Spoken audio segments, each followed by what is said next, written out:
One of the things about the word Sufi as it develops is that it becomes really just about the best word you could have, because nobody knows what it means. And when we look at the word Sufi, some people say, like the late Martin Links, may God have mercy on him, Abu Bakr Sirajuddin, he says, well, we could say the woolen ones.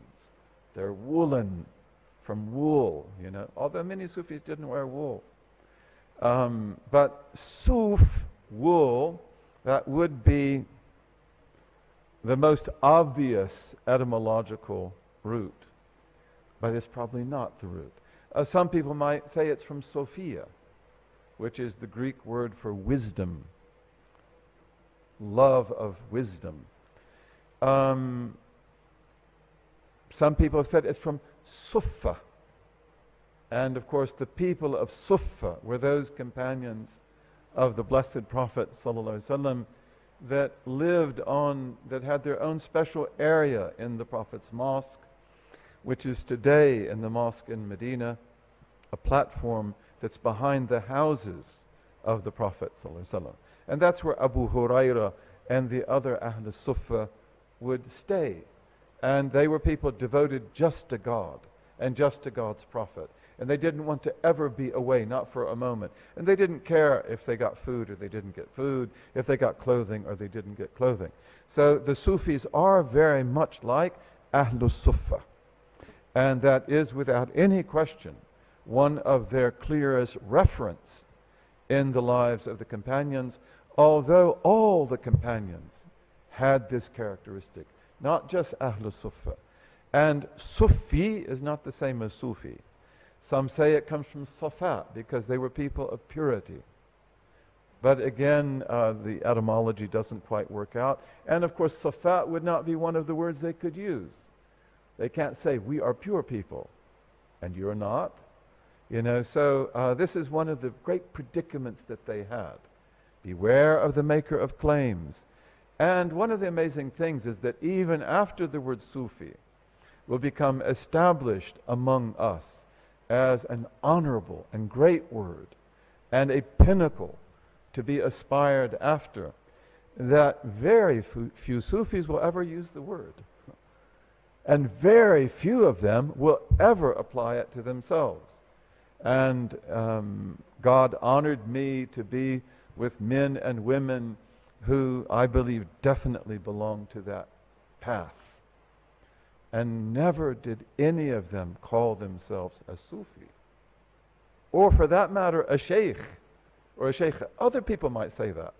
I remember once I was going around the Kaaba with my great Shaykh Muhammad Abu Bakr, whom Adiba remembers so well. He was an illustrious man, really, an amazing man. And there was a Yemeni who I knew, and he knew us. And he came running out of, the people were sitting around the Kaaba, it was nighttime. And he came running up to me, and he took my hand. I was always walking behind the Shaykh. I don't like to walk next to him or in front of him. And he said, you've got to know he's a murabbi. You've got to know that he is a complete master. You know, and so then they went to sit down. So other people may tell you about them, but they don't usually do that themselves. In fact, the only thing I remember Shaykh Muhammad Abu Bakr, may God have mercy upon him, saying about himself is that he was a Tufaili. He said, I am a Tufaili. Tufaili in Arabic, we sometimes translate it as parasite. But literally the word Tufaili, it means uninvited wedding guest, because there was a man whose name was Tufail in Iraq. And he stayed in good health, and he always ate well by going to every wedding feast that was held. So whenever there was a wedding, Tufail will be there. And so therefore, the uninvited wedding guest we call Tufaili. And when the word parasite came, when Arabs wanted to translate the word parasite, then they used the word Tufaili also, because the parasite is like that. But that's what he would say. He said, I am the Tufaili of the Sadat. I am the uninvited wedding guest, of these people. So this is the way they were. They were people of great humility and, great care even about the names they use. There are certain names which occur frequently. Often they call themselves the people. And someone like me, taking liberties in translation, might put in brackets the people of God. Probably I shouldn't do that because they don't do that. And again, if they meant by that, we are the people of God, then immediately it would invalidate its purpose. But they're just the people. They're a particular type of people. They love each other. They're attracted to each other. They learn from each other. They are al-qawm. Al-qawm. Muhyiddin ibn Arabi, may Allah be pleased with him, one of his shaykhs was Abu Madyan, who was the great light of North Africa, and who also took from Shaykh Abdul Qadir al-Jilani. And Abu Madyan has a beautiful poem about the adab of the murid. And so Ibn Arabi will take 2 verses and then he adds 3. So it's called takhmis. He makes it 5 verses. And he says, Ya taliban min ladhadhati duna watara. O you who may be seeking something earnestly about the pleasures of nearness, dunya, which also sounds like dunya, because if you do want the dunya, these would be the people to get it from. In aradta jami' al-khayri alayka tura. If you want all good to be manifested on yourself, al-mustasharu aminun fasma' al-khabara. The counselor is trustworthy, namely Abu Madyan. So listen to what he has to say. And then he says, what does he say? He said, ما لذة العيش إلا صحبة الفقراء هم السلاطين والسادات والأمراء. He says, the deliciousness, the pleasure of this life is nothing but keeping the company of the poor. Because they are the fuqara. That's one of the words they will use. And the word darwish, which in English becomes dervish, it actually means that. It means faqir. So that's one of the words they will use for themselves. They want to be fuqara. They want to be people whose contingency and whose dependence upon God utterly is manifest in everything they do, every breath they take. So he said, if you want to have pleasure in this life, then keep the company of the fuqara. And this would be Jalaluddin al-Rumi. And this would be Shams al-Tabrizi. And this would be Jalaluddin's father. And this would be Abu Yazid al-Bistami and al-Junayd and all, because this is the quality they always have. That quality of faqr, of essential poverty, which our brother Sidi Muhammad Isa Wali talked about beautifully in the poem that he gave us today. This is always their characteristic, this faqr. But he says, Humus salatinu was sadatu wal umara. They are the sultans. They are the lords, and they are the princes. Even though they might dress in rags, and even though they might be pushing a fruit cart down the street that they sell from. But if you were in this world and you wanted to get ahead in this world, and the sultan loves you, or the sayyid, the head of the people, loves you, or the prince loves you, then you'll probably get what you want. They're generally very generous with the people they love, but that they are the sultans, not the worldly sultan. They are the sadat, they are the masters, and they are the umara, they are the princes, because all creation goes around us, around them. And as our dear brother Shams, may Allah bless him, showed us today, this incredible symbolism of the Rumi experience, because this was his hell. He didn't develop this. This is what he did. This is what Allah made him do in his ecstasy, in his realization, as if he's taking down these blessings from heaven and he's distributing them to the earth. But this is what they do. So In any case, they are the people. They are the people. One of the most common expressions that's used for them is that they are the people of Tawheed, the people of God's oneness. And they do often refer to their group that way. They would again be very careful about calling themselves that personally, but they are the people of Tawheed. And their Tawheed is the real Tawheed. And, as our brother Shaykh Muhammad Isa Wali said today, the Aqidah, the belief of Rumi, is clearly orthodox. Okay, they have a very orthodox, and that's the foundation that they build their lives on. The Shaykh al-Akbar, who is really, what many people say, the blessing of Rosales is his blessing because he was born not far from here. There are people that have had amazing spiritual openings here at Rosales where they actually saw the Shaykh al-Akbar, coming out of the greenness of the spring growth. So this is his land. This is where he is from. But in the beginning of his Futuhat Makkiyah, he gives his Aqidah. He says, I want you to know this is what I believe. And it is a thoroughly orthodox, thoroughly acceptable theology. And he said also, I want you to know that whatever I say, don't think I've ever departed from this, because I have not. Whatever I say has got to be understood as resting on this foundation. It never contradicts it. It explains it. It fulfills it. So they are the people of Tawheed. And they are the people who the science of Tawheed to them is not just a theology. It's an anthropology. It's a sociology. It's a culture. It's a way of life. And Tawheed for them means to relate everything back to God. In the poem that our brother Sidi Muhammad gave us just a few hours ago, Imam Rumi talks about the mole and the beauty of the mole. And moles are not beautiful, but on the beautiful face they are.